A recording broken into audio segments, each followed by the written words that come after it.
It's generally a good idea not to judge a bottle by its label. How can we put it kindly? The label on this Chilean red is a little bit old-fashioned. It's a bit cluttered too. This is a blend of a range of different grape varieties from Chile, and it's 2004 vintage. So let's see if the label is deceptive or not.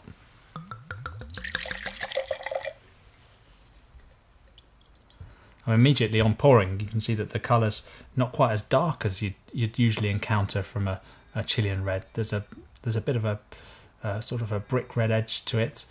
Suggests some evolution. Let's take a sniff.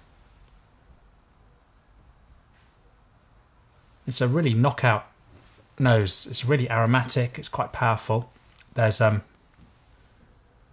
strong blackcurrant fruit sort of aroma here, with perhaps a little bit of black fruit pastel I'm getting as well. And it's really quite aromatic and juicy and very forward and very attractive. Let's take a sip.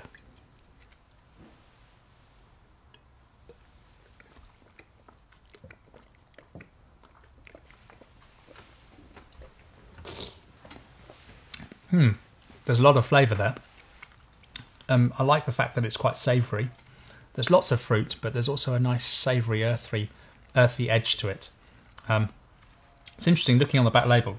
Let's see what the winemaker says we should be getting here. It says, intense aroma of cooked fruits that evokes nectarines, peaches and plums, nicely blended with notes of licorice, leather, moist soil, black olives and a touch of herbs such as rosemary. Well, I can't claim to get all of those, but I see what he's getting at with the comment about the moist soil. There's a sort of earthiness to this wine that works really well. The fruit is quite prominent, but it's really nicely complemented by the savoury, spicy, earthy components too. So, in conclusion, I'd say this is a Chilean wine that there's plenty of interest to it. It's not just about the pure, simple fruit that so many of the Chilean wines display. There's a bit of earthy depth to it that adds interest. And don't be put off by the label. This is really quite a good wine, and the label doesn't really do it justice.